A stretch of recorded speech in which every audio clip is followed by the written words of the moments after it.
نعم Sudah. تفضلي. Eh, Bismillahirrahmanirrahim. A'udzubillahi minasyaitonirrajim.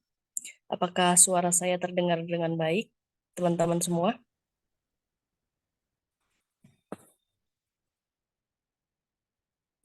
Alhamdulillah. Asyhadu an la ilaha illallah wahdahu la syarikalah wa asyhadu anna Muhammadan abduhu wa rasuluh. Allahumma shalli wa sallim ala nabiyyina Muhammad kama shallaita ala Ibrahim wa ala ali Ibrahim innaka Hamidum Majid. Allahumma alimni rusydi wa a'idni min syarri nafsi rabbi shrah li sadri wa yassir li amri wahlul 'uqdatam min lisani yafqahu qawli. Alhamdulillahilladzi bi ni'matihi tatimmu sholihat. Dari sekian banyaknya manusia dan perempuan di muka bumi ini, Masya Allah ya, Indonesia tepatnya, Allah takdirkan kita bisa berkumpul di majelis ilmu yang semoga Allah berkahi malam ini ya, Masya Allah. Um, Mungkin sebelum saya mulai ajak teman-teman sharing, boleh nggak perkenalan nama sama asal singkat aja, kayak misal nama Intan dari Sumatera atau dari Jawa atau dari mana gitu di kolom komentar ya, untuk menghangatkan suasananya.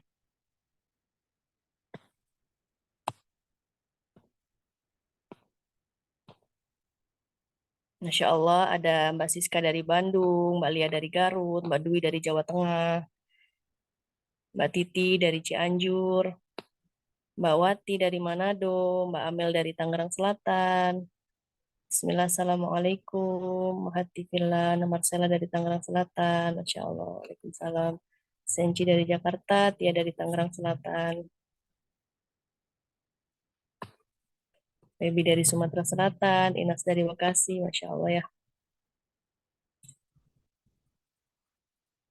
Masya Allah ya, pendaftar ini kan kurang lebihnya ada 34 orang atau 33. Qadarullah belum semuanya hadir ya. Malam ini ya baru 23 orang. Jadi kurang sama adminnya.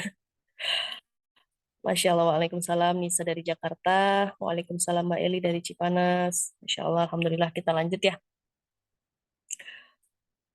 Hmm, Nah, sebelum sebelum saya memperkenalkan diri saya, bolehkah kita coba diskusi sejenak ya? Kalau di kelasnya Umi Aisyah ini, oh ya, Masya Allah, Waalaikumsalam Mbak Tria.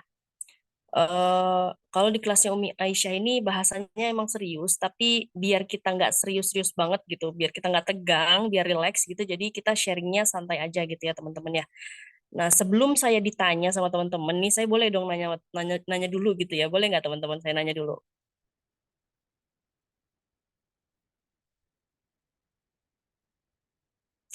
Insya Allah boleh ya. Jadi, apa sih yang teman-teman ketahui tentang masalah kesehatan mental? Menurut teman-teman tuh gangguan kesehatan mental itu seperti apa contohnya gitu? Boleh disebutkan?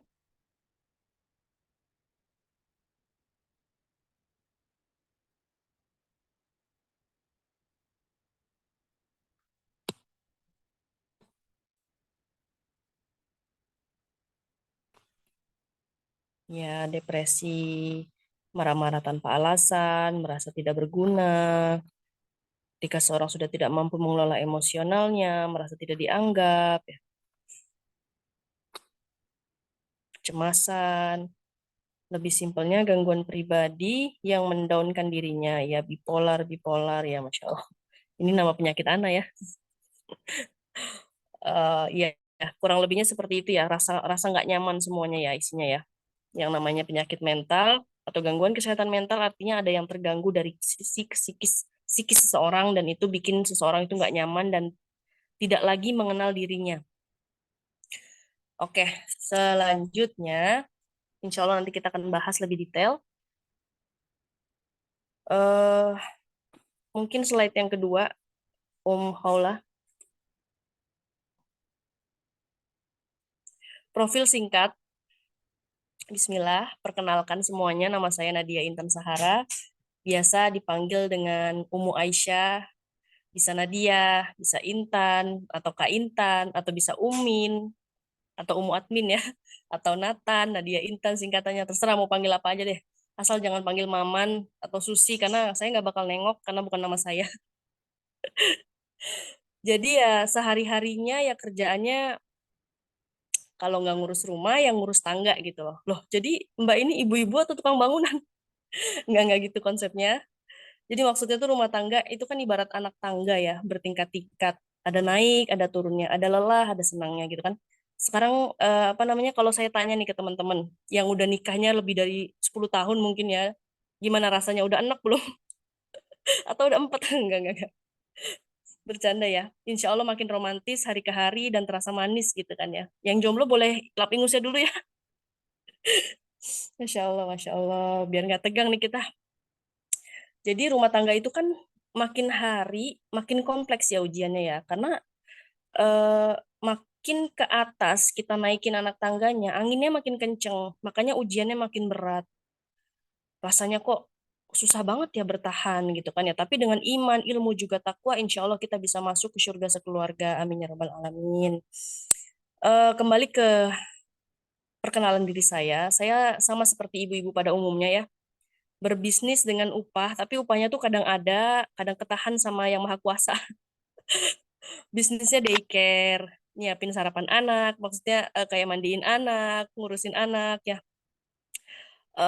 Ya ibu-ibu tahulah apa yang kita lakukan ketika kita buka bisnis daycare di rumah ya, yang ngerapin mainan segala macemnya, nemenin mereka main, nemenin belajar. Terus juga bisnis laundry juga ada ya, cat apa, laundry, cuci baju, ngeringin baju, jemur baju, nyetrika baju, ya itu dah bisnis sehari-harinya ibu rumah tangga. Yang terakhir itu catering dari sehari-hari. Jadi dari sarapan sampai ke makan malam itu kita juga yang masak. Masya Allah, keren ya jadi ibu-ibu ya. Bisnisnya banyak di rumah. Alhamdulillah ala kulli hal. Ini soal gambar nih yang ada di depan teman-teman semua. Ini gambarnya sebenarnya agak pencitraan aja ya. Sebenarnya aslinya tuh nggak gitu-gitu amat gitu. Ya intinya nggak perlu dijelasin, yang namanya ibu-ibu tuh pasti ada kayak teriak-teriaknya dikit, ada sedih-sedihnya dikit, ya nggak apa-apa lah ya, wajar ya namanya kalau dikit-dikit, tapi kalau udah berlebih itu udah nggak wajar. Nah titik baliknya itu ketika saya ngerasa bodoh banget ya, sampai pada tahapan benar-benar tuh benci banget sama diri sendiri, jadi ngerasa marah gitu sama diri sendiri. Masa iya sih sekedar nyapu tiap pagi aja nggak bisa gitu. Saya setiap kali ngelihat orang pagi-pagi gitu ya, mungkin ibu-ibu lagi pagi-pagi tuh udah bangun, udah nyapu, udah masak, udah, ya contoh ibu saya sendiri ya, Masya Allah, pagi-pagi tuh dapur udah ngebul gitu. Nah kalau saya dapurnya ya sepi-sepi aja, kalau bisa pagi-pagi tuh biasanya belum bangun kayak gitu kan ya, jadi ngerasa kayak masa sih begini gitu, ada yang salah nih kayaknya nih, masa sekedar nyapu tiap pagi aja nggak bisa, sekedar nyuapin anak nih tiap jam makannya aja itu susahnya minta ampun, lah haula wala quwata illa billah. Apalagi perihal ibadah ya, jelas banyak banget kekurangannya. Orang yang biasa aja ya sebenarnya itu ibadah juga, cuman kan umumnya dilakukan setiap ibu ya, walaupun dia agamanya apapun itu, mereka pasti nyiapin sarapan dan lain sebagainya sebagai ibu gitu ya. Nah itu nggak bisa, apalagi soal ibadah ini kewajiban kepada Allah yang Maha Kuasa, Tuhan yang Maha Kuasa. Kita susah gitu ngelakuin itu, dan akhirnya, tapi di sisi lainnya tuh mimpinya tinggi gitu. Mimpinya tuh tinggi banget sampai sadar betul-betul bahwa diri ini tuh lemah bangetnya, lemahnya tuh minta ampun gitu ya. Akhirnya di satu titik saya berdoa sama Allah, ya Allah, saya ini lemah, saya pengennya masuk surga, tapi kok hobi saya masuk maleha-leha gitu ya. Tolong ya Allah, gimana caranya ini supaya saya bisa bangkit lagi dan berdaya. Paling nggak bermanfaat lah gitu buat orang lain gitu kan. Karena kan kalau hidup kita tidak bermanfaat, buat apa kita hidup gitu loh. Sementara ya tujuan hidup adalah ibadah. Dan ya salah satu bentuk ibadah kita bisa bermanfaat buat orang lainnya gitu loh. Di situ saya ngerasa benar-benar bodoh dan benar-benar terpuruk banget sama kebodohan saya sendiri. Sampai akhirnya, Masya Allah, Allah tolong saya. Allah tolong saya seperti ada jalan yang terbuka satu persatu gitu ya. Taufik itu kayak lampu, atau Taufik dan Hidayah itu seperti lampu yang tiba-tiba muncul di tengah gelapnya malam gitu ya. Jadi Allah tuh menggerakkan saya untuk tidak berhenti mencari tahu sebenarnya ada apa dengan diri saya ini. Ya hingga saat ini, Masya Allah, bisa bicara di hadapan teman-teman semua. Ini semua hadiah dari Allah ya, untuk saya terutama, karena akhirnya saya bisa bermanfaat untuk orang lain, insya Allah. Semoga Allah terima dan murnikan niat di hati saya. Dan Allah terima juga amal ibadah kita semua. Amin ya rabbal alamin. Boleh next slide-nya ya. Bismillah, kita mulai ya materi malam ini. Pertama-tama kita akan mengenal dua jenis penyakit. Yang pertama adalah penyakit fisik, yaitu suatu kondisi tidak nyaman pada bagian tubuh tertentu. Misalnya pusing, pegel, lemes, badan atau ada kulit yang gatal-gatal, ya itu kan lebih ke fisik ya. Nah, kalau yang kedua itu penyakit non-fisik, suatu kondisi tidak nyaman pada psikis atau kejiwaan seseorang. Contohnya seperti rasa takut, rasa kecewa, marah, sedih, ya kan? Lebih ke hatinya ya kalau misalnya non fisik. Kalau yang fisik itu ke badannya. Next. Nah, gangguan mental atau mental disorder itu kondisi kesehatan yang mempengaruhi pemikiran, perasaan, perilaku, suasana hati atau kombinasi di antaranya. Jadi, orang dengan gangguan mental itu hilangnya keseimbangan. Kalau menurut eh, psikiater ya, kinerja otak menurun gitu. Jadi ada error di bagian eh, batang otak atau bagian syaraf di otaknya itu yang bikin dia akhirnya nggak seimbang lagi. Hormonnya berantakan, perilakunya juga berantakan. Suasananya hati juga, jadi suasana hatinya juga jadi moody banget yang kayak gitu. Ya pokoknya dikombinasi lah antara badan tuh jadi nggak enak gitu. Nah, nextnya lagi. Nah, psikosomatis ini adalah istilah yang biasa digunakan oleh mereka ya. Untuk definisinya merupakan hubungan antara pemikiran atau psikis yang bisa mempengaruhi kondisi tubuh atau sebaliknya. Sebagai contoh, ketika kita mengalami sakit lambung atau MAH ya, jika sudah ditelaah atau sudah melakukan pemeriksaan tapi ternyata hasilnya normal. Nah, disitulah adanya interaksi antara psikis dan soma atau fisik. Jadi kadang kita merasakan keluhan sesuatu ya di badan kita. Kok kayaknya dada sesek banget gitu ya. Kayaknya ini aku ada masalah di dada aku gitu kan. Akhirnya kita beranikan diri lah untuk datang ke dokter, memeriksakan ke dokter. Ternyata dokter mendengar detak jantung kita ini normal, tidak ada sesak apapun itu. Yang ternyata sesak itu hanya hanya kita rasakan sendiri. Dan itu Masya Allah ya, rasanya gimana ya? Eh, di sisi lain kita ngerasain sakit yang benar-benar tersiksa banget. Tapi di sisi lain lagi, kita nggak bisa menjelaskan itu ke orang-orang. Ternyata pas datang ke dokter pun, dokter bilang nggak kenapa-napa gitu. Nah itu yang saya alami dulu saat saya masih bekerja ya. Saya ngalamin sakit mah yang parah, sampai perihnya minta ampun, sampai akhirnya harus dirawat di rumah sakit. Akhirnya dokter menyarankan untuk USG abnormal itu ya, yang perutnya di USG seluruhnya. Dokter spesialis bagian dalam menyatakan bahwa perut saya normal-normal saja, tidak ada masalah apapun termasuk pada lambungnya. Jadi siapa yang bikin perut sakit gitu ya? Kenapa kok rasanya kayak sakit banget, giliran diperiksa ke dokter nggak ada. Dan ternyata dokter bilang ini termasuk dari ciri-ciri orang kena psikosomatis. Jadi kondisi psikis yang stres gitu ya, tertekan, terlalu banyak beban pada pikiran, itu bisa mempengaruhi fisik seseorang. Pusing, vertigo, segala macamnya itu bisa pengaruh dari pikiran juga. Termasuk saya waktu itu sempat kena eksim ya di bagian tangan ini, seperti alergi sama sabun menyabun itu ya, sabun cuci terutama. Sabun cuci piring. Jadi ketika setelah nyuci piring itu langsung gatal dan seperti ngelupas-lupas ya kulitnya ya, kayak bisa dibilang kurap ya bahasa kasarnya ya. Jadi gatal banget, gatalnya minta ampun. Dan di satu sisi mencuci piring adalah pekerjaan kita sehari-hari ya kan ibu-ibu ya. Tapi saya dibikin sakit gitu tangannya saat itu. Akhirnya nggak bisa banget nyuci piring, mau nggak mau suami yang bantuin nyuci piring ya kan. Padahal itu tanggung jawab saya sebagai seorang istri, sebagai ibu juga. Nah, ini juga ada yang sharing nih. Aku juga pernah USG di radiologi karena sakit banget perut, tapi hasilnya hasil urinnya normal aja. Iya betul, seperti itu ciri-cirinya psikosomatis.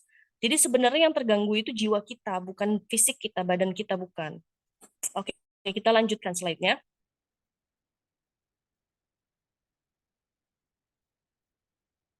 Oke, semua sepakat ya bahwa gangguan pada jiwa itu awalnya pasti memiliki pemicu atau ada masalah yang bikin akhirnya kita jadi stres atau beban pikiran gitu kan yang berlarut sampai akhirnya mempengaruhi kesehatan fisik seseorang.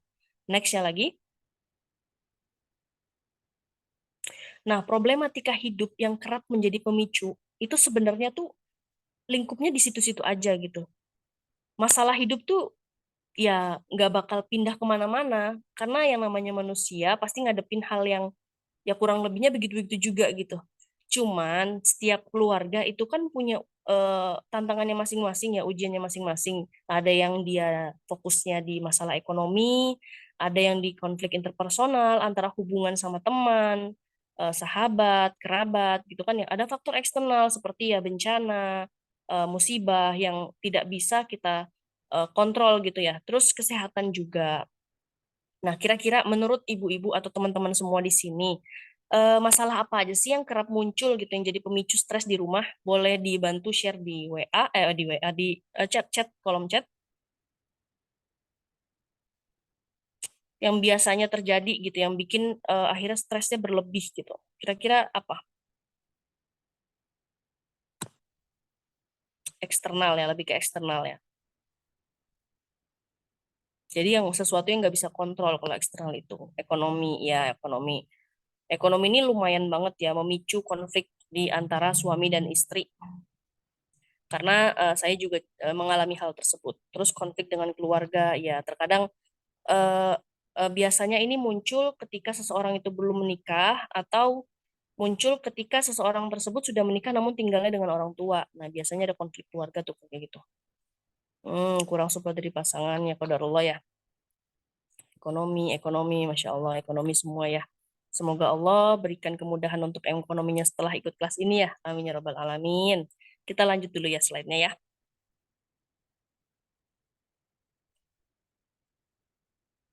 Nah, bismillah. Jadi bagaimana kacamata syariat tentang gangguan kesehatan mental ini? Mari kita lihat slide selanjutnya. Pentingnya kita beriman kepada yang goib.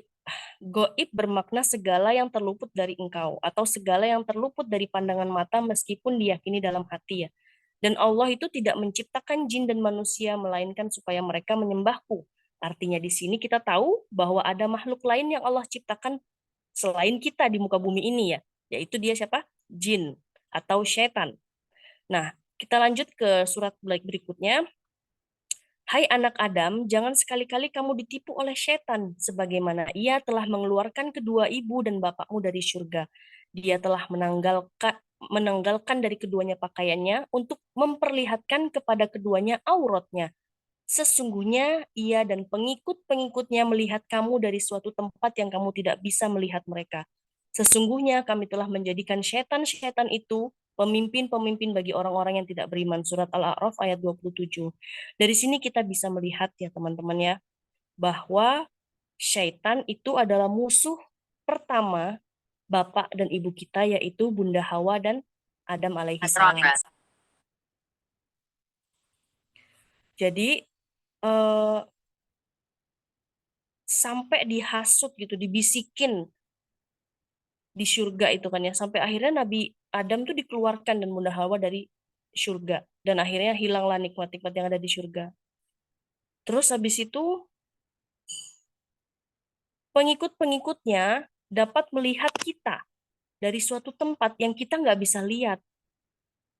Nih, kita harus garis bawahi di sini ya. Mereka bisa lihat kita, tapi kita nggak bisa melihat mereka. Itu fitrah yang Allah sudah tentukan dari awal. Kalau dari manusia ada yang mampu melihat, itu artinya ada yang salah dari fitrahnya. Ada yang sakit, seperti itu. Nah, sesungguhnya kami telah menjadikan setan-setan itu pemimpin bagi orang-orang yang tidak beriman. Nah, kalau kita melihat kenapa sih itu orang zolim banget ya? Pertama, apakah dia orang yang beriman? Kalau bukan ya jelas siapa yang menjadi panutan gitu kan ya. Karena cuma ada dua pilihan panutan kita, entah itu iman atau setan yang ada di dalam badan. Seperti itu. Oke, kita lanjut lagi ya. Nah, kita coba mempelajari tentang kisah Nabi Ayub alaihissalam. Nabi Ayub alaihissalam ini terkenal sabarnya, Masya Allah, selama 18 tahun diuji dengan tiga ujian yang bukan kecil ya, bukan ringan, bukan receh, tapi ini ujian berat semua. Yang pertama ekonominya. Dari semua kebun-kebunnya, ternak-ternaknya mati dan terbakar hangus habis semuanya dalam waktu yang sangat singkat. Yang kedua, ujian kehilangan. Siapa yang nggak sedih anaknya meninggal? Dan Nabi Ayub hilang semua anaknya, meninggal semuanya 12-12-nya. Dalam riwayat 12 anaknya. Itu rasanya kayak apa? Kita satu anak aja ya Allah. Kok begini banget ujian hidup ya? Terus yang ketiga diuji dengan sakit parah. Sakit parahnya apa? Penyakit kulit yang memiliki bau yang tidak sedap. Akhirnya semua orang sekitarnya tuh pergi menjauh gitu, termasuk istri beliau. Coba bayangin kalau kita ada di posisi Nabi Ayub, kira-kira kita bakal sabar apa enggak? Kayaknya udah bunuh diri lama ya. Tapi Masya Allah ya, dari sinilah Allah kasih kita hikmah supaya kita bisa paham betul. Nabi Ayub itu pernah ditanya sama istrinya, "Wahai Nabi, engkau kekasih Allah, kenapa engkau tidak berdoa meminta kepada Tuhanmu?" Terus Nabi Ayub itu malu buat berdoa. Akhirnya nanya lagi, "Wahai istriku, berapa tahun aku mendapatkan nikmat dari Tuhan, Tuhanku Allah?" 18 tahun katanya. Oh, kalau sekarang ini penyakit yang aku derita baru berapa saat itu? 16 tahun. Berarti masih ada 2 tahun lagi tersisa untuk saya berdoa. Bayangin, sakitnya 16 tahun, baru mau doa. Itu pun doanya bukan yang ngeraung-ngeraung, nggak terima sama takdir yang udah dikasih sama Allah, tapi lebih ke mengabarkan sesuatu. Nanti kita akan baca ayatnya di belakang. Nabi Ayub, sekelas Nabi aja malu minta sama Allah. Lah kok kita nggak tahu malu? Banyak mintanya, belum kerja udah minta mana hasilnya, coba bayangin deh. Ya na'udzubillahi min zalik ya. Terus Nabi Ayub diuji dengan kehilangan, baik itu harta, anak, sampai kesehatan. Nabi Ayub marah nggak? Stres nggak? Enggak. Karena apa? Karena beliau tidak merasa memiliki. Beliau tidak merasa memiliki. Badannya milik Allah, hartanya milik Allah, anak-anak semua milik Allah. Jadi kapan itu diambil, dia tidak merasa memiliki hal tersebut dan dia tidak akan hancur.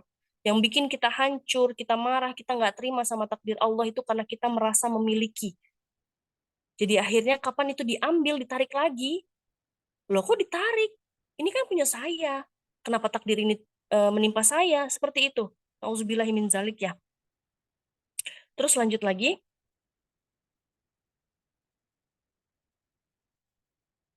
Nah, semua sakit ini ternyata berawal dari hasadnya syaitan melihat nikmat yang terdapat pada Nabi Ayub alaihi salam. Next, nikmat apa sih yang didapat sama Nabi Ayub ini alaihi salam? Jadi, dari mulai kecil itu Nabi Ayub sudah mendapat risalah kenabian. Artinya beliau adalah orang yang mulia dari kecilnya. Terus yang kedua, kaya raya dan diberkahi kekayaannya, Masya Allah. Karena beliau beriman. Jadi tanda kekayaannya diberkahi, harta itu dipegang sama orang yang beriman dan bertakwa. Terus yang ketiga, sehat jasmani dan ruhaninya. Coba orang yang kaya raya, mulia akhlaknya, udah gitu sehat lagi jasmani rohaninya. Kadang-kadang nih kita ngelihat ada orang sukses itu kan ada kejiwaannya agak-agak kemana gitu kan ya arahnya. Atau mungkin dari sisi jasmaninya juga ada kurangnya gitu ya. Namanya manusia pasti ada kurangnya. Tapi Nabi Ayub ini semuanya Nabi Ayub dapatkan saat itu. Baik kedudukan dan keturunannya yang banyak, Masya Allah ya. Sampai akhirnya eh, terakhir itu setelah beliau berdoa, Allah kembalikan lagi semuanya, Masya Allah. Terus abis itu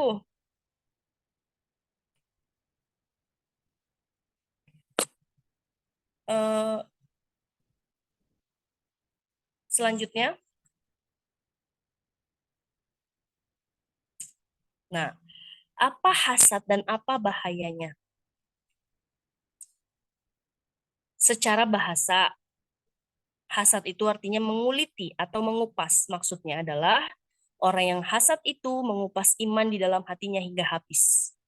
Hasad adalah penyakit hati yang diibaratkan seperti seseorang yang menggunduli rambutnya hingga habis. Jadi di dalam dirinya itu tidak ada lagi kebaikan. Nauzubillahi min zalik. Hasad adalah perasaan tidak suka atau benci terhadap nikmat yang ada pada orang lain.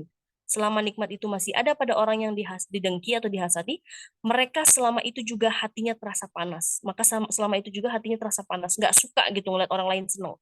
Nah, hasad itu bahaya banget, baik bagi yang orang yang hasad atau yang dihasadi. Dan itu bisa menimbulkan dua jenis penyakit. Next.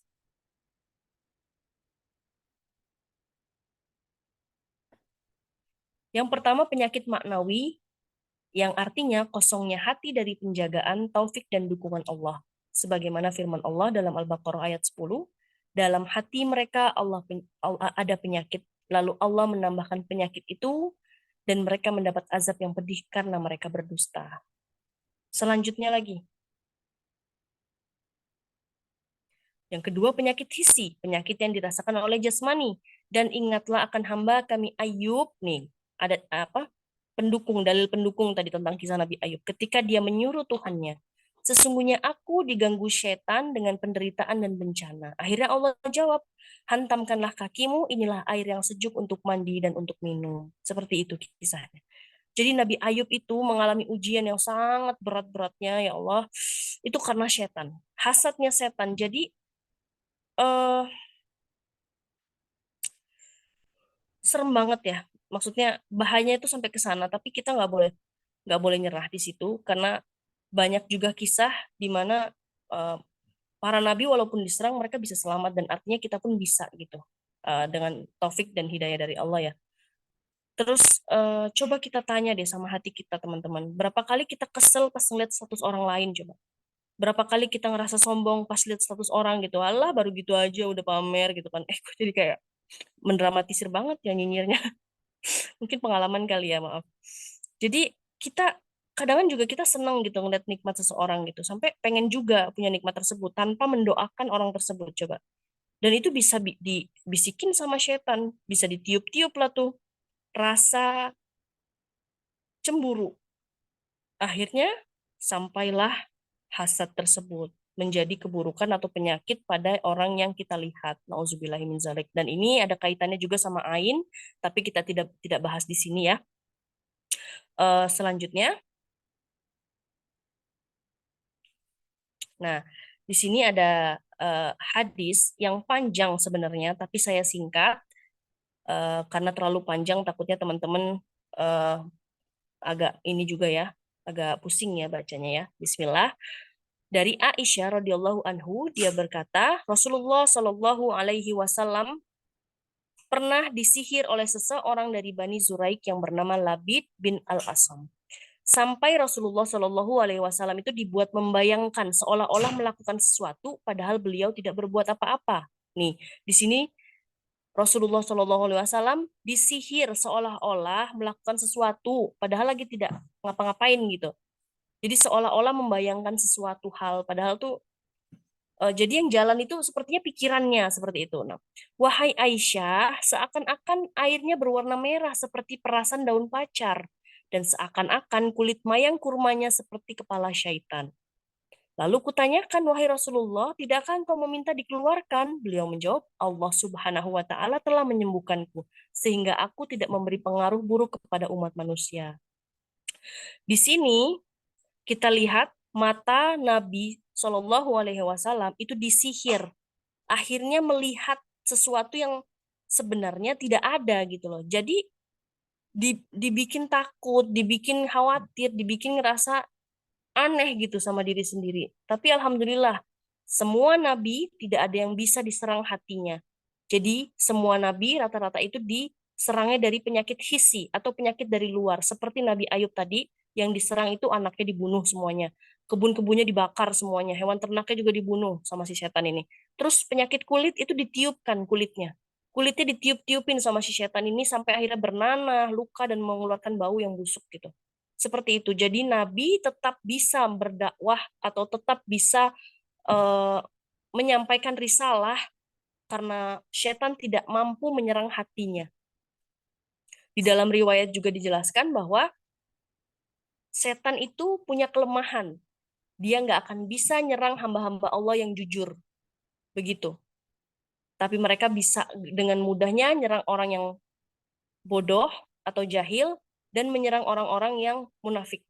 Seolah-olah dia beriman padahal dia kufur. Seperti itu. Next.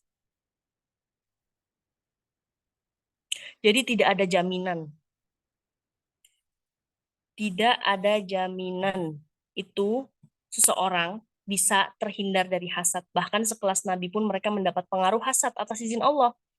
Jadi nggak bisa, setan itu nggak akan bisa mempengaruhi kita kecuali atas izin Allah. Maka layaknya kita harus berhati-hati dalam membagi nikmat kepada halayak. Karena kita nggak ada yang tahu hati seseorang, kita nggak ada yang tahu iman seseorang, kita nggak ada yang tahu ilmu seseorang itu sebatas mana. Jadi harus hati-hati sekali. Saking jahatnya setan ya, atau jin, mereka itu nggak akan nyerah untuk masukin kita ke neraka. Dibisikin was-was, suuzon, hasad, sedih berlebihan. Jadi apapun yang jadi pemicu di dalam hidup itu dramatisir. Akhirnya kita kalut sama perasaan sendiri, akhirnya nggak bisa ngapa-ngapain, dan akhirnya hilanglah rasa syukur. Nauzubillahiminzalik. Jadilah kita kufur. Itulah tujuan utama dia. Bahkan ada yang sampai bunuh diri, yaitu tujuan utama mereka supaya kekal di neraka. Dan akhirnya disiksa dengan cara mereka membunuh diri. Misalnya bunuh dirinya nusuk nusuk diri kah, atau terjun dari gedungnya. Seperti itulah hukumannya nanti di neraka. Nauzubillah ya. Sekelas Nabi bisa kena hasad, yang sholatnya, puasanya, ibadahnya, itu nggak usah ditanya lagi. Mereka udah manusia tersoleh, manusia terbaik. Gimana kita yang kalau sholat belum apa-apa udah lupa. Yang diingat apa? Jemuran, perdapuran, bocil-bocil udah makan belum? Pasti kena, nggak mungkin nggak. Oke, selanjutnya slide-nya. Al-Qadi Iyad dan ulama lainnya berkata bahwa yang dimaksud setan itu menyusup dalam tubuh manusia adalah secara zahirnya atau tekstualnya. Allah telah memberikan pada setan kekuatan dan kemampuan sehingga bisa mengalir dan menyusup dalam tubuh manusia melalui darah. Syarah Sahih Muslim karya Imam Nawawi. Nah, mereka itu ngalir di dalam darah kita. Ngalir ya. Bayangin kalau kita nggak punya tameng, siap-siap aja kena. Udah pasti kena kalau nggak punya tameng. Berantakan hidup kita. Nggak bakal bisa lagi produktif. Bahkan sekedar nyelesain kewajiban harian, itu kita nggak akan bisa. Karena kita lemah banget tanpa pertolongan Allah. Itu. Tapi kalau kita minta tolong sama Allah, dengan mudahnya setan itu kehempas. Bahkan sampai musnah. Nah, nanti di kesempatan lain insya Allah akan kita bahas detail dari mana mereka masuk dan bagaimana cara mengusir mereka semua itu ya. Jadi jangan buru-buru left group ya. Jangan tandain terbaca kalau belum beneran dibaca. Oke, next. Kita baca hadis selanjutnya. Dari Sofia binti Huyai, ia berkata, pernah Rasulullah Shallallahu Alaihi Wasallam sedang beritikaf, lalu aku mendatangi beliau. Aku mengunjungi di malam hari. Aku pun bercakap-cakap dengannya. Kemudian aku ingin pulang dan beliau berdiri lalu mengantarku. Kala itu rumah Sofia di tempat Usama bin Zaid. Tiba-tiba ada dua orang Ansor lewat. Ketika keduanya melihat Rasulullah Shallallahu Alaihi Wasallam, mereka mempercepat langkah kakinya. Nabi Shallallahu Alaihi Wasallam lantas mengatakan, pelan-pelanlah. Sesungguhnya wanita itu adalah Sofia binti Huyai. Keduanya berkata, Subhanallah, wahai Rasulullah. Rasulullah Shallallahu Alaihi Wasallam langsung bersabda, sesungguhnya setan menyusup dalam diri manusia melalui aliran darah. Aku khawatir sekiranya setan itu menyusupkan kejelekan dalam hati kalian berdua. Jadi di sini orang Ansor tersebut sudah suuzon gitu. Ini kenapa Nabi berdua-duaan sama wanita? Siapakah dia gitu kan? Akhirnya mereka cepet-cepet tuh jalannya. Udah cepet-cepet ya tuh Nabi lagi berduaan sama perempuan lain gitu. Padahal itu istri beliau sendiri gitu loh. Makanya akhirnya Nabi kasih tahu bahwa itu Sofia binti Huyai. Di sini kita tahu bahwa setan tuh bisikin kita untuk biar biar kita seuzon berprasangka buruk terus sama orang lain, terutama pada suami sendiri ya. Kita sering banget kan kayak gitu ya. Auzubillahi min zalik ya. Terus selanjutnya, slide-nya. Nih, tentang ruqyah ya. Jadi cara mengusir mereka itu dengan ruqyah. Apakah benar jika seseorang minta diruqyah tidak akan bisa masuk surga tanpa hisab? Nih kita akan bahas di sini ya. Jadi makna ruqyah sendiri adalah mantra. Jadi sesungguhnya ruqyah, mantra tamimah, jimat, dan tiwalah atau pelet adalah kemusyrikan. Hadis riwayat Ahmad. Di sini mantra. Kita belum perjelas mantranya baca apa ya. Akhirnya turunlah hadis lagi dari Imran berkata Rasulullah Shallallahu Alaihi Wasallam bersabda, akan masuk surga dari umatku 70.000 dengan tanpa hisab. Sahabat bertanya, siapa mereka ya Rasulullah? Rasulullah SAW bersabda, mereka adalah orang yang tidak berobat dengan kai atau besi, tidak minta diruqyah dan mereka bertawakal kepada Allah. Maksudnya di sini tidak minta diruqyah dengan mantra-mantra yang tidak jelas artinya, tidak tahu apa maknanya. Seperti itu konteksnya. Tapi hadis ini digunakan untuk beberapa oknum ya, digunakan supaya mereka tidak ruqyah seperti itu. Bahkan Rasulullah Shallallahu Alaihi Wasallam itu dalam riwayat beliau juga pernah meruqyah salah satu sahabat yang kena ayan, kalau nggak salah ya, kena ayan. Akhirnya Rasulullah Shallallahu Alaihi Wasallam itu meludahi mulut sahabat tersebut. Dan ingat Rasulullah ludahnya berkah ya, beda sama manusia zaman sekarang ya. Jadi kita nggak bisa samain hal itu ya. Tapi tentang ruqyahnya Rasulullah juga melakukannya gitu, seperti itu. Terus next.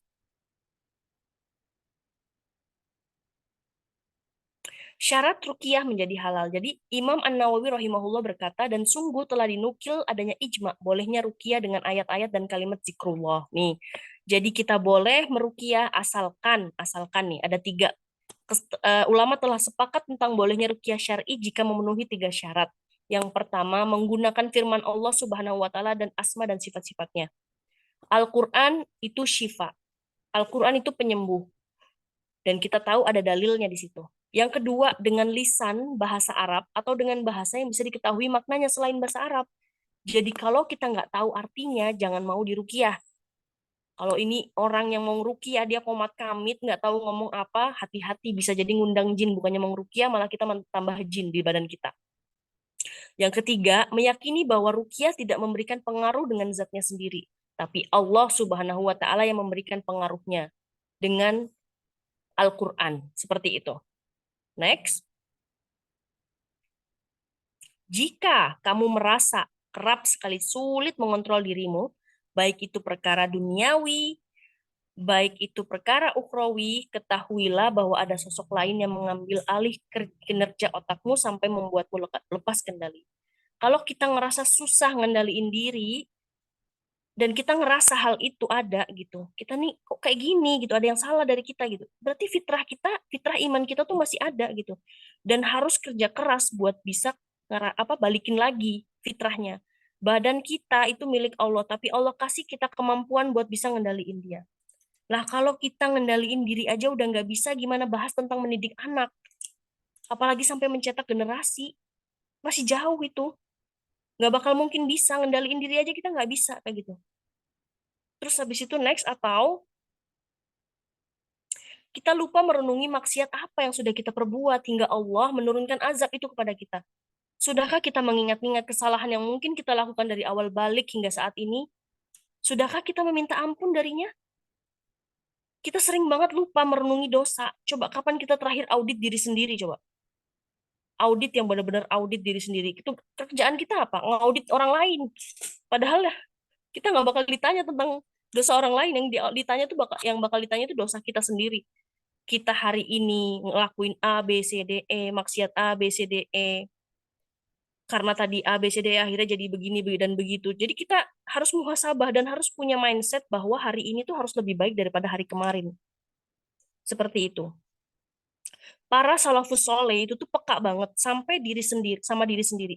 Sampai tunggangannya mogok, kendaraannya rusak, perilaku suami, istri atau anak jadi nyebelin atau berubah, itu mereka tahu dosa yang mana, maksiat yang mana hari itu yang bikin akhirnya terjadi seperti itu. Dah kita udah sepeka itu belum?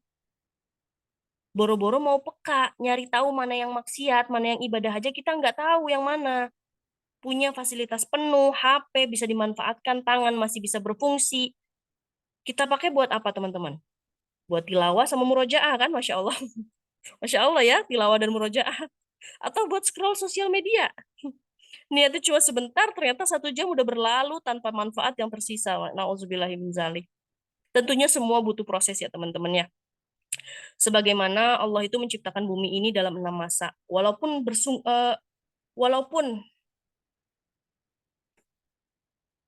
mampu gitu Allah. Allah ciptakan bumi ini hanya sekejap. Karena Allah kan maha kuasa atas segala sesuatu. Tapi Allah bikin bumi ini diciptakan dalam 6 masa, artinya Allah mau mendidik hambanya untuk ngasih tahu bahwa segala itu butuh proses. Bahkan bayi yang ada di dalam kandungan butuh 9 bulan untuk bisa keluar dan sempurna bentuknya. Sama seperti ketaatan, itu juga butuh proses. Kita harus sabar dan hargai diri sendiri juga yang sedang berproses. Kita harus maklumin juga ketika berbuat dosa yang tidak disengaja, karena kita manusia. Nggak mungkin kita nggak buat salah. Udah janjinya Allah, manusia itu tempatnya salah. Tapi sebaik-baik kita adalah yang mau mengaku salah dan mau bertobat atas kesalahan yang telah dilakukan. Bersungguh-sungguh untuk tidak mengulanginya lagi. Meskipun dalam beberapa kondisi, kita mungkin lepas kendali ya. Segera beristighfar dan peluk diri sendirinya, puk-puk-puk. Gak apa-apa, nanti kita coba lagi. Gak apa-apa, gak apa-apa. Nggak, jangan fokus di tempat gagal kita. Karena tujuannya supaya kita nggak putus asa dan terus berusaha. Karena kalau nggak, setan udah langsung tuh ngambil alih. Kamu nggak bakal diampuni sama Allah, dosamu terlalu berat. Udahlah, kamu tuh memang nggak ditakdirkan untuk jadi orang yang solehah, untuk orang yang bertakwa. Udah mundur aja, nyerah aja. Kita harus ingat dan catat baik-baik bahwa Allah itu nggak pernah nilai hasil. Yang Allah nilai itu proses kita, proses hijrah kita, bagaimana jatuh bangunnya kita mempertahankan hidayah di hati kita. Itu yang Allah nilai. Kalau perkara hasil itu murni ketentuan dari Allah yang kita nggak bisa rubah. Tapi kalau proses kita masih bisa usahakan untuk itu. Jadi jangan fokus pada hasil yang kita dapat, tapi fokuslah pada proses. Kita udah ngelakuin apa untuk memperbaiki diri kita, keluarga kita, seperti itu. Jadi sebelum kita memikirkan untuk bisa mendidik anak, kita perbaiki dulu diri kita. Oke, nextnya. Kalau kita sulit mengingatnya dan merasa tidak ada yang salah dalam diri kita, maka ketahuilah hatimu sesungguhnya benar-benar sedang bermasalah. Mana mungkin seorang manusia tidak bisa ingat kesalahannya, sementara manusia itu tempatnya salah. Nah, kalau kita nggak bisa ingat salahnya kita di mana, perasaan kok saya sempurna ya, manusia sempurna. Perasaan kok saya istri yang sempurna, tidak pernah berbuat salah. Itu ada yang salah berarti dalam hati kita. Perasaan kok ya suami saya aja yang salah begini dan begitu, dan begini dan begitu gitu. Tapi kita nggak ngelihat salah kita. Kita lebih fokus sama sama pemandangan kita yang jauh dibandingkan batu besar di depan mata loh yang ngalingin pemandangan di depan. Kita geser batu tersebut. Padahal batu itu apa? Dosa-dosa kita sendiri yang nggak kelihatan karena saking gedenya. Seperti itu. Next. Allah Ta'ala berfirman, dan apa saja musibah yang menimpa kamu, maka adalah disebabkan oleh perbuatan tanganmu sendiri. Dan Allah memaafkan sebagian besar dari kesalahan-kesalahanmu.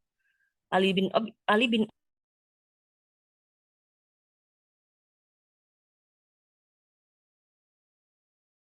musibah tersebut hilang.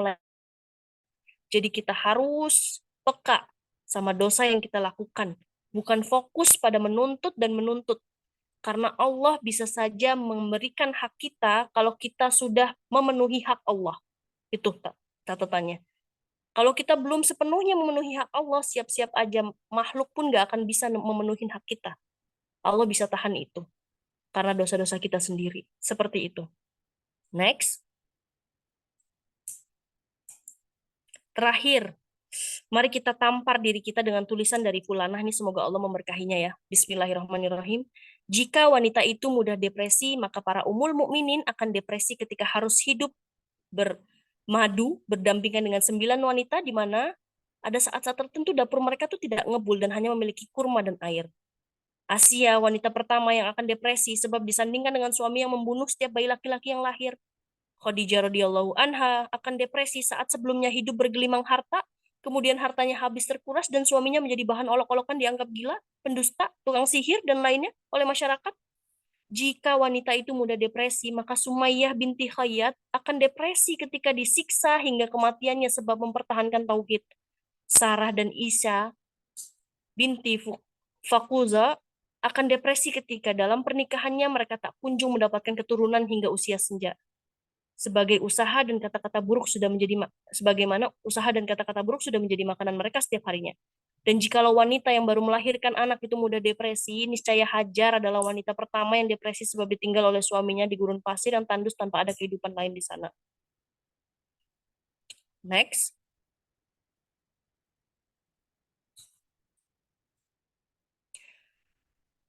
Faktanya tidak ada di antara mereka yang depresi sebab apa yang menimpa mereka, tapi mereka justru bertawakal sepenuhnya kepada Allah dengan doa yang mereka panjatkan untuk mendapatkan keriduannya. Karena mereka meyakini agama yang mereka anut, Islam adalah agama yang benar, agama yang sempurna, dan bahwa janji Allah itu benar. Karena keimanan itu mampu menghadapi setiap ujian yang datang. Tapi kan kita nggak bisa menyamaratakan kemampuan setiap wanita. Next, kemampuannya yang berbeda atau pengetahuannya yang berbeda. Next lagi, kita lihat firman Allah. Allah Subhanahu wa taala berfirman, "Dan bagaimana engkau dapat bersabar atas sesuatu sedangkan engkau belum mempunyai pengetahuan yang cukup tentang hal itu." Ini semua karena kejahilan kita, kebodohan kita. Akhirnya kita nggak tahu sebenarnya kita kenapa. Kita dosa apa?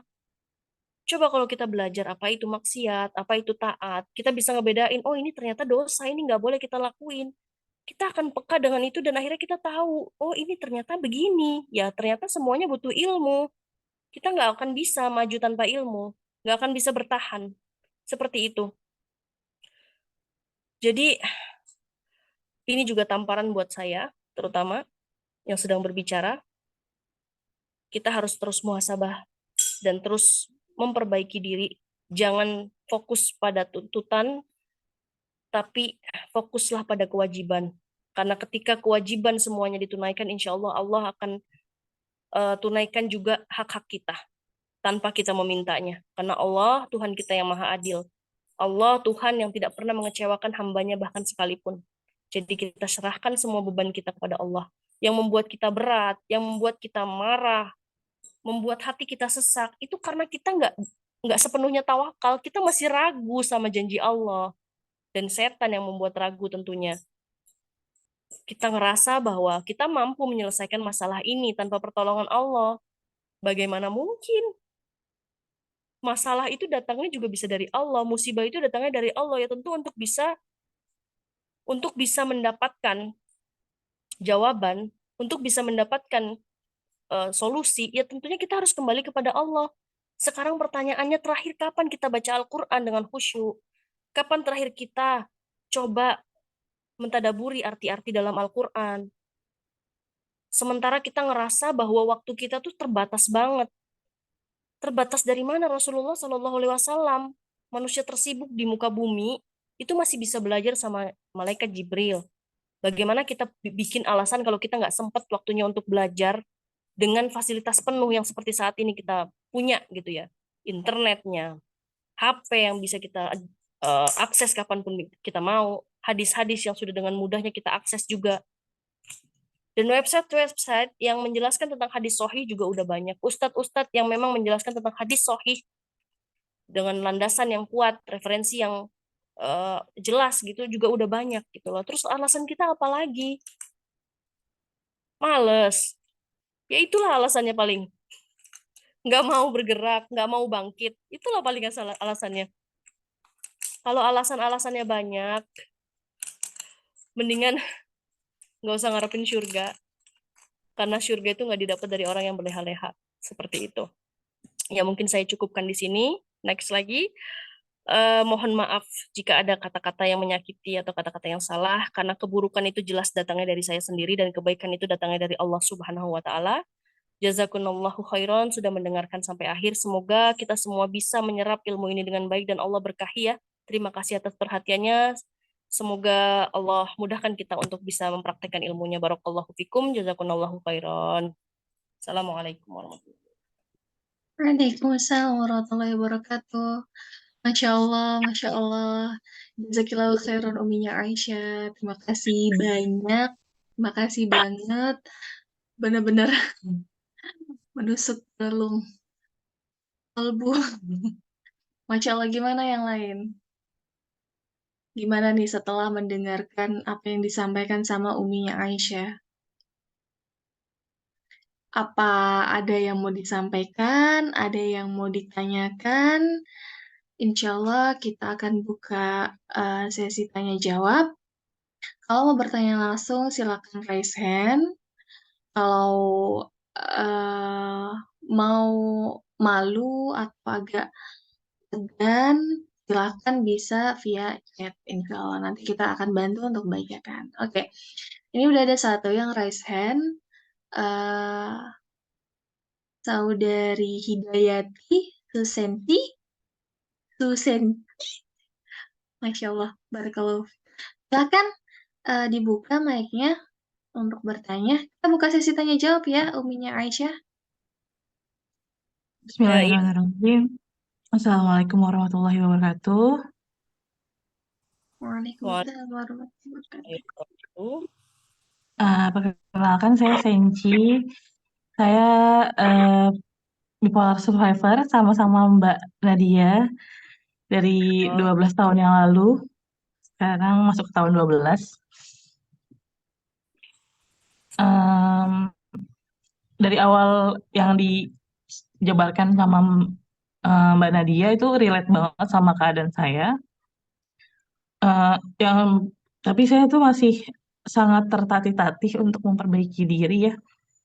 Alhamdulillah setahun belakangan ini lebih stabil dan sudah remisi menurut SPKJ-nya, tapi masih minum obat sampai saat ini. Nah itu gimana ya untuk saya menghindari relapse dan eh, lebih dan gimana caranya supaya bisa lebih stabil dari hari ke hari dan bisa menambah hal yang bisa saya lakukan untuk lebih produktif lagi sebagai ibu rumah tangga tentunya gitu, Mbak. Itu aja. Terima kasih. Jazakillah khair. Wassalamualaikum warahmatullahi wabarakatuh. Oke, jazakillah khairan. Waalaikumsalam warahmatullahi wabarakatuh. Boleh saya jawab? Silakan, tafadhali. Iya, Masya Allah ya. Karena kita sama-sama jenis penyakitnya, kurang lebihnya saya juga sama, sudah minum obat antidepresan itu selama 1 tahun lamanya ya. Itu rasanya capek banget. Naik turun kayak ada momen di mana saya ngerasa saya udah sembuh, akhirnya saya berhenti minum obat, tapi ternyata kambuh lagi dan lagi, akhirnya lebih parah lagi 2 kali lipat kayak gitu. Terus saya tanya sama dokter yang seperti saya ceritakan di sharing session saat itu ya, dok ini saya kapan berhenti minum obatnya, ini masa kayak saya minum obat terus gitu loh. Karena saya takut gitu ya, kalau minum obat terus tuh apakah ginjal saya aman dengan kondisi minum obat tanpa henti setiap harinya pagi siang sore gitu. Ya dokternya cuma bilang ya tergantung ibu, kalau pemicu itu hadir dan ibu nggak bisa tanggung perasaan ibu, nggak bisa tahan perasaan ibu, ya ibu harus minum obat terus selamanya gitu.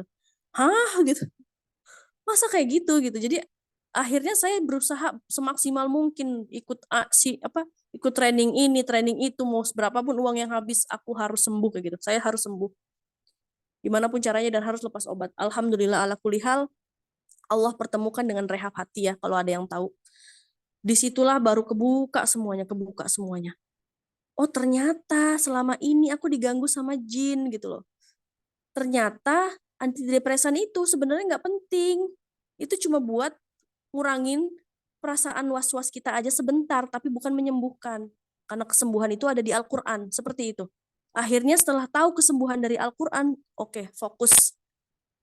Kata Ustadz di rehab hati, berhenti obatnya, stop total. Yakini bahwa Al-Quran bisa jadi penyembuh.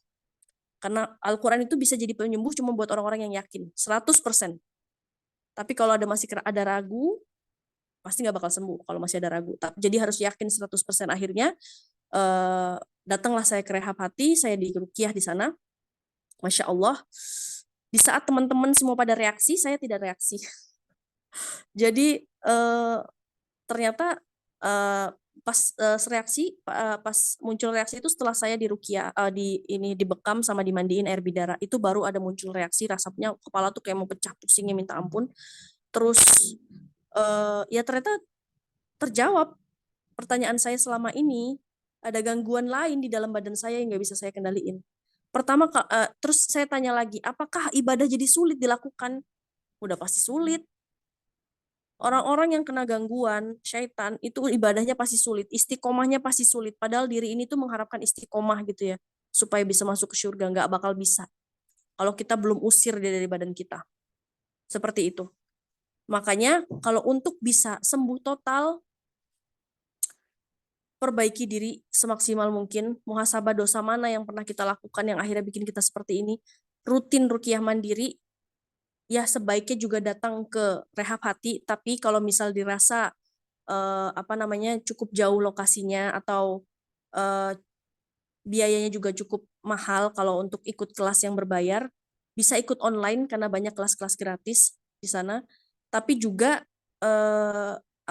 kalau dirasa sendiri masih bisa mampu, berusaha untuk rutin ruqyah mandiri dan jangan pernah lepas dari Al-Quran. Untuk orang-orang dengan gangguan jiwa, itu dosis Al-Qurannya udah bukan yang kita sekedar baca sehari sekali doang. Harus setiap habis sholat, langsung dibaca. Buat bikin mereka nggak betah di badan kita. Dan kita juga harus minum. Kalau di rehab hati itu disuruh minum beberapa makanan dan minuman yang mereka benci. Mereka itu setan-setan itu benci sama makanan sama minuman yang ada di Al-Quran.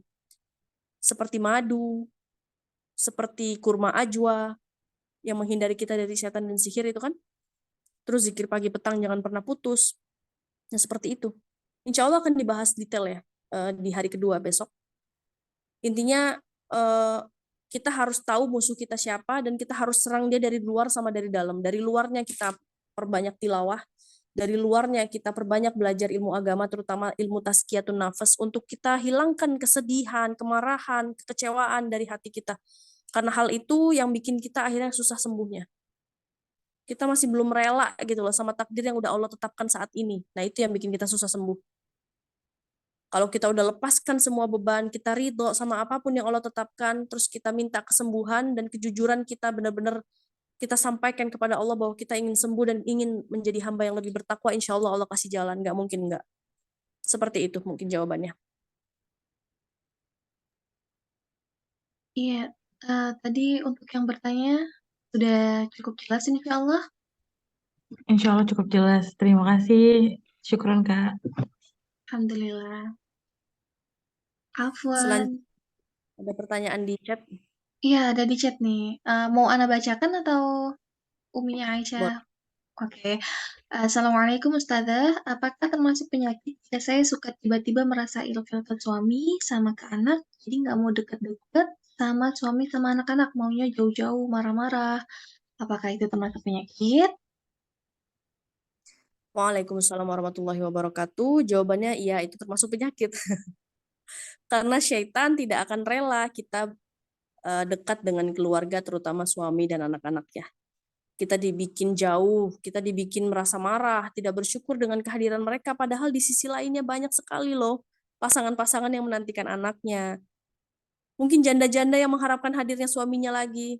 Bayangin aja deh, kita nggak bisa sampai berpikiran ke sana ya gara-gara ada siapa, ada setan di badan kita. Seperti itu. Akhirnya ya kita jadi ilfil sama suami, padahal suami mungkin udah berusaha semaksimal mungkin yang memenuhi semua kebutuhan kita, sudah berkorban banyak hal gitu ya untuk kita dan juga anak-anak. Ngelihat anak-anak sehat, itu tuh nikmat semua yang harusnya kita syukuri setiap detiknya gitu. Tapi ya setan bikin kita lupa itu. Akhirnya yang kita lihat cuman keselnya, keburukannya, marahnya, nyebelinnya, hilanglah rasa syukurnya seperti itu. Jadi kita harus peka dan langsung ditepis perasaan itu. Usahakan untuk semesra mungkin sama suami, sebucin itulah sama suami sendiri ya. Karena kalau kitanya ikutin perasaan pengen jauhnya dan keselnya, marahnya ya mereka makin seneng dan akan terus nempel di badan kita seperti itu. Baik. Itu untuk jawaban untuk saudari Lia ya. Kalau misalkan kurang jelas atau ada yang mau ditanyakan lagi, silakan di chat. Kemudian, oke, baik, terima kasih Oke, untuk pertanyaan selanjutnya, ini ada yang bertanya, Assalamualaikum warahmatullahi wabarakatuh. Izin bertanya, apakah syaitan bisa melukai manusia? Dan juga berikan tanggapan untuk orang-orang yang sering bilang penyakit mental itu karena kurang iman, pikir, dan sebagainya. Jadi gimana tadi kurang nangkep pertanyaannya? Nah, jadi yang pertama itu pertanyaannya, apakah syaitan bisa melukai kita juga, manusia? Melukai. Nah, terus yang kedua itu, tolong berikan tanggapan untuk orang-orang yang sering bilang bahwa penyakit mental itu karena kurang iman, zikir, dan sebagainya. Ya, jadi setan itu emang bisa ya. Mereka Allah kasih kelebihan untuk bisa melukai kita, bahkan membunuh. Coba kisahnya Nabi Ayub tadi, anak-anaknya semua mati, hewan-hewan ternaknya, kebun-kebunnya terbakar habis, perusak emang setan itu. Jadi ya wajar aja sampai kulitnya sampai rusak tuh Nabi Ayub alaihissalam. Bernanah-nanah ya artinya dia benar-benar bisa bikin kita sakit sampai ke fisik-fisik gitu. Terus untuk menjawab bahwa penyakit mental itu kurang iman, sebenarnya bisa dikatakan ya, bisa dikatakan tidak. Tergantung ya, kalau orang ini sudah berusaha semaksimal mungkin untuk mendekatkan diri kepada Allah, untuk beribadah maksimal, tanpa meninggalkan kewajiban gitu ya, ya berarti ada yang harus diperbaiki di situ, yaitu diruqyah gitu, diobati. Seperti itu. Karena kan sulit buat dia kembali istiqomah gitu. Makanya perlu adanya ruqyah tadi. Dan ruqyah mandiri itu harus bisa sesering mungkin. Kita harus perhatikan benar-benar adab tidur kita. Gimana kita ritual kita sebelum tidur apa? Udah wudhu belum? Gimana wudhunya? Udah benar belum wudhunya? Sholatnya. Nah seperti itu nanti insya Allah kita akan belajar di chapter-chapter selanjutnya insya Allah ta'ala. Semoga Allah mudahkan. Insya Allah, berarti besok harus hadir lagi ya. Hmm. Insya Allah, bismillah. Oke, mungkin jelas ini, bismillah. Bagaimana caranya supaya cepat kembali ke situasi normal atau mood yang baik kalau lagi burnout, hanya nangis, tiduran, sakit kepala, nggak bisa beraktivitas dan apa nih, sulit bicara ya? Sulit bicara, sedangkan orang-orang di sekitar kurang mengerti dan tidak suportif.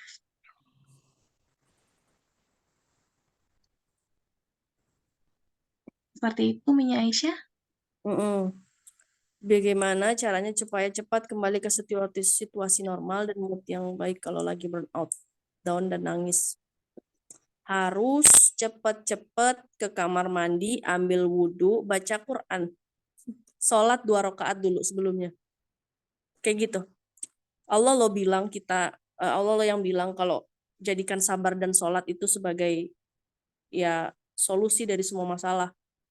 Jadi ya kita harus sholat, wudhu, sholat, langsung kembali ke Al-Quran, baca Al-Qurannya. Allah tuh bisa aja nyelipin jawaban dari bacaan Al-Quran kalau kita baca, misal baca sama tadabur Al-Qurannya ya. Loh kenapa ayat ini yang kita baca? Ya cara Allah memberi jawaban seperti itu. Yang penting kita gimana kita bergantungnya sama Allah sepenuhnya. Jangan langsung dapat masalah, langsung moodnya berubah, nyarinya siapa? Temen. Kalau nggak nyarinya musik buat ngilangin stres. Ya insya Allah tambah stres yang ada. Seperti itu.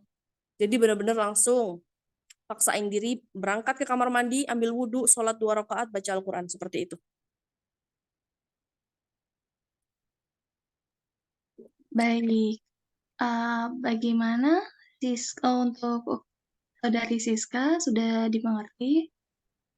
Atau ada yang ingin ditanggapi? Bisa silakan chat atau langsung open mic insya Allah. Oke, so far ini aja. Ini Ini ada ada yang yang, iya nah, boleh saya bacakan? iya, Satu. sekillahu khairan. Oh iya, sudah dimengerti oleh Siska, alhamdulillah. Nah, ya. Yang satu lagi ini, Oke, terakhir ya, saya bacakan ya. Inas. Iya. Jadi ada salah satu yang bertanya, setiap waktu saya berkutat dalam pikiran akan dosa besar yang pernah saya lakukan. Akhirnya saya sering down, gak bisa apa-apa. Bahkan saat memplanning akan kegiatan yang misal saya mau lakukan besok, gak nerima keadaan dan selalu merasa dosa saya gak akan buat saya menjadi orang baik.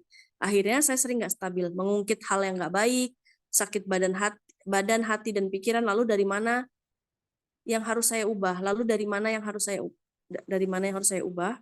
Sholat hanya gerakan, Quran sudah lama nggak saya pegang, saya malu dengan pakaian saya, rasanya pengen lepas pakaian syar'i ini. Serasa nggak pantas sudah karena dosa saya yang pengen mati dengan membawa anak-anak. Seminggu yang lalu saya dapat kabar kalau sepupu saya meninggal dunia. Dia pergi dari rumah naik sepeda dini hari ke stasiun dengan jarak 19 kilo. Dan dia menabrakkan dirinya ke kereta. Sampai hari ini saya membayangkan saya melakukan itu dengan membawa anak-anak saya. Sepupu saya itu baru melahirkan belum ada 1 bulan, entah dia baby blues atau gimana. Qadarullah wa masyafa'al ya.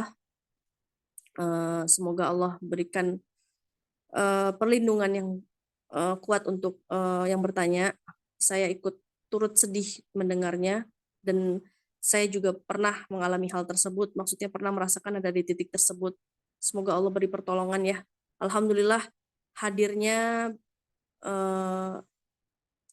hadirnya Mbak yang bertanya di sini itu tanda pertolongan Allah ya.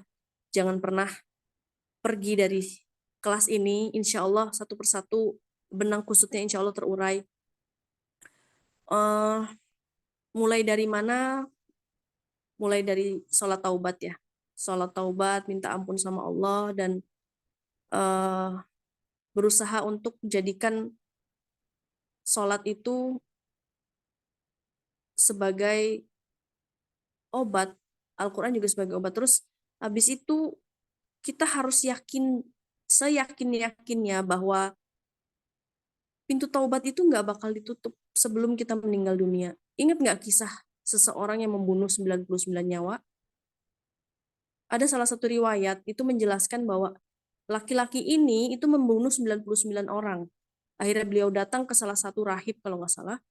Itu tanya, wahai rahib, saya telah membunuh 99 orang. Kira-kira masih ada ampunan nggak buat saya ini? Akhirnya dijawablah, nggak ada ampunan kalau 99. Wah, pergi lagi lah tuh orang. Bunuh lagi satu orang, jadi lagi genap 100. Akhirnya dia bertemu dengan salah satu syekh.